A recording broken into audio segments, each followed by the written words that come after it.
You're listening to episode 44 of Leaders on Purpose podcast. Hi there. Welcome to Leaders on Purpose podcast. This is your host, Manal Bernoussi. I am a multi-passionate mom of twins and a corporate executive in Casablanca, Morocco, living and sharing my personal development journey. In this podcast, we're looking to develop the skills, habits, and mindset to reveal our full potential for a greater purpose. I'll be inviting inspiring people, beautiful souls, Moroccans, Canadians, Americans, Nigerians, and more. People from all backgrounds and different nationalities to inspire us to live our true purpose and create great impact. So join me every other Sunday and let's make this happen.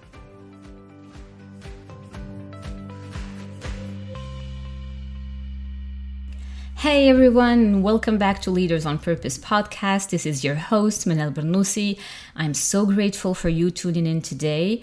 I am grateful for the opportunity to grow together, reflect together, and evolve together through this unique journey called life. I want to start off right away by thanking you all for the wonderful support following my previous episode, Growing Through Grief. Your love and kindness did not go unnoticed. It definitely helped me navigate one of the most challenging times of my life following the passing of my father. That episode, number 43, if you want to check it out, will always hold a special place in my heart. It was not an easy one for me to put out, but I'm so glad I did. I'm glad I did because it opened the doors for beautiful and unexpected conversations. Thank you for trusting me with your stories. Thank you for sharing with me your own grieving journeys and experiences. The gift of connection and the openness that came out of it reminded me of the power of vulnerability, something we could all benefit from in our societies and communities. Today, we will be focusing on how to get back on track after drifting away for a little while. No matter how strong you think you are, life has its ways of teaching you the lessons you need to learn. No one, absolutely no one, is immune from hardships. We all face challenges that can knock us off, whether they are personal, professional, or a combination of both. There's a quote that has always resonated with me, and it says, "It is not about how many times you fall, it's about how many times you get back up." It's not about how many times you fall, it's about how many times you get back up. It resonates deeply because it reminds us that resilience is key. Falling down is a part of life, but what truly matters is our ability to rise again, to learn from our setbacks, to mend our wounds, and to keep moving forward. It is important to recognize, though, that rebuilding after a setback can be tough. It is tough. We may feel out of sorts or not quite ourselves. You might feel overwhelmed by the challenges ahead or anxious about the uncertainty of the future. Sometimes there can be a sense of loss and a sense of feeling lost because, well, there's a new reality to cope with. And that can take some time for you to figure out. Like, who am I in this new reality? Do I really want to move forward? Am I ready to move forward? It's like you're holding tight to those past memories. These feelings are natural and part of the healing process. Acknowledging them is the first step towards regaining momentum and moving forward. Now, there's another practical way to get back on track, and that is to plan ahead for what is most important to you. I am a big believer in getting things in my calendar as much in advance as I can. I truly believe that there are seasons where one should plan and seasons where one should just follow the plan. And the reason I'm sharing this with you now is because I'm typically in one of those seasons where I can just follow the plan. And that is understandable. I went on holidays. I allowed myself to feel the emotions. I immersed myself in nature. I took time for self-care and pampering. I put on some weight. I'm just keeping it real with you guys. And now I feel it is time for me to get back on track. How am I going to do that? By following some of the methods I learned from Tony Robbins, like the RPM method, from the books that I read, podcasts that I listened to, and today I want to share some of it with you. So time is truly our most precious asset. It is not the money. We can always earn more money, but we only have 24 hours a day. What can we do to ensure that we are focused on what is most important to us? How can we make sure that we are doing the things we need to truly live a fulfilled life? Spending our time on what is most important to us, that is the target. That is the zone of fulfillment. And for that to happen, we gotta keep it real with ourselves. It must start with us being honest on where we currently are. What are we spending our time on? Just like when we're using a GPS and you're saying, I want to go to this place, it will ask you, okay, well, tell me first, what is the starting point? Then we can close the gap. As we kick off summer 2024, we've reached the mid-year milestone. It is the ideal moment for us to reflect, ask ourselves the right questions, and make the necessary adjustments. So first things first, we must know what is most important to us, right? What do we want to be spending our precious time on? Because if we don't do that, our time will be taken by other people. And no shame, no blame, but that is just what happens. Our attention is pulled in a million directions. Lists of to-dos, voice texts, emails, social media notifications, the demands of our relationships, family, work, all of it. How do we figure out what is most important? Because sometimes it feels like everything is important. Our kids, our work, time for ourselves, our family, our friends. And yes, those are all important, but still we have to prioritize.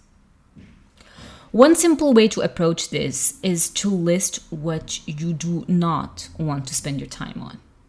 Usually that is easier for us to figure out because we just feel it, right? We can feel it when we're doing something and we're really not enjoying ourselves, or we're really not happy about how it makes us feel. So starting with listing that can be very useful to start with.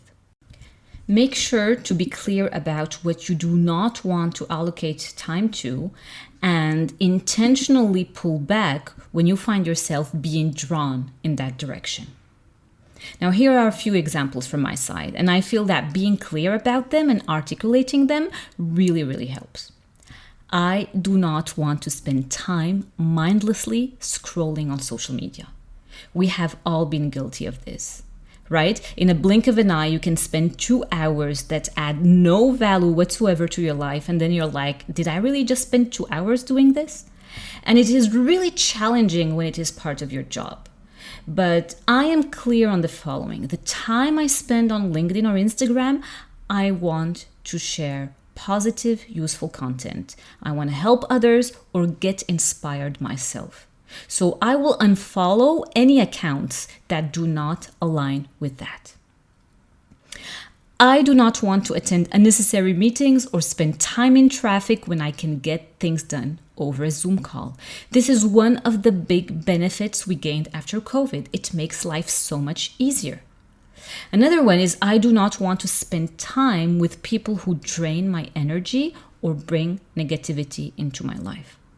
I don't want to get involved in gossip or drama that is just not my vibe.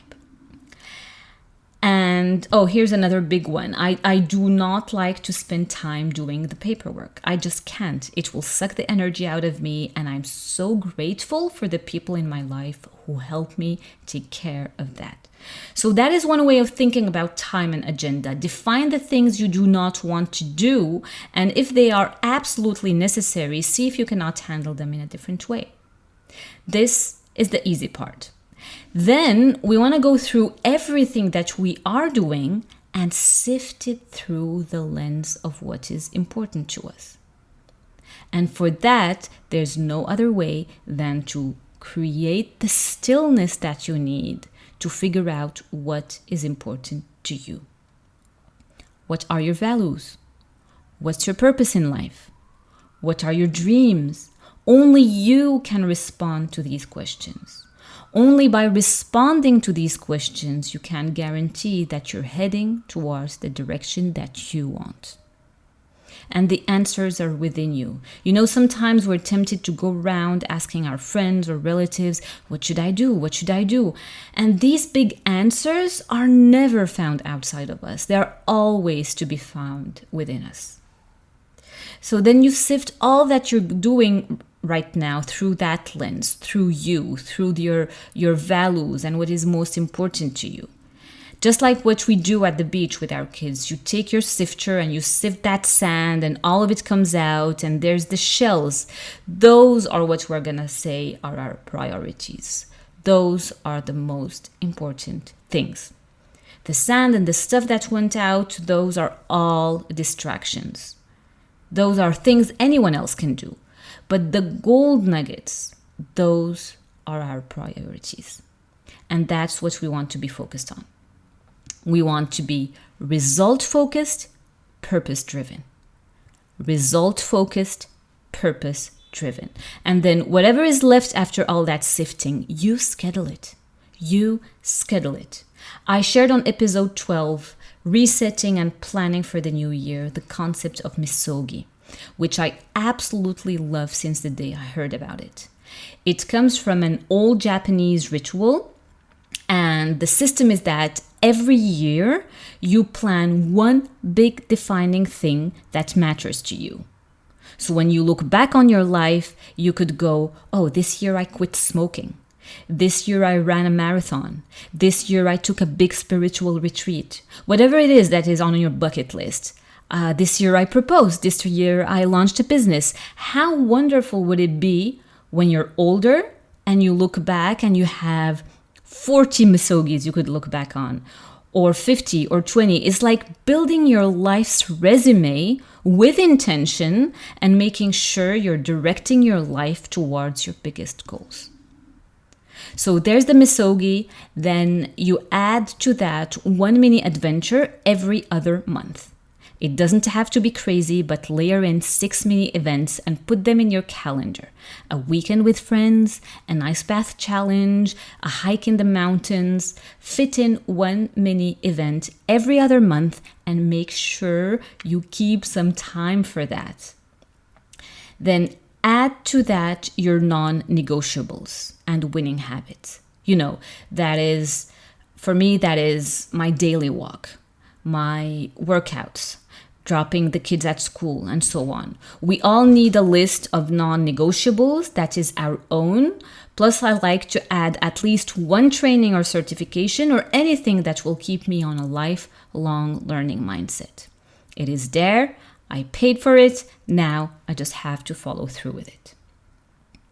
And there, you've got your calendar laid out for you, honoring your priorities first. You just have to follow the plan.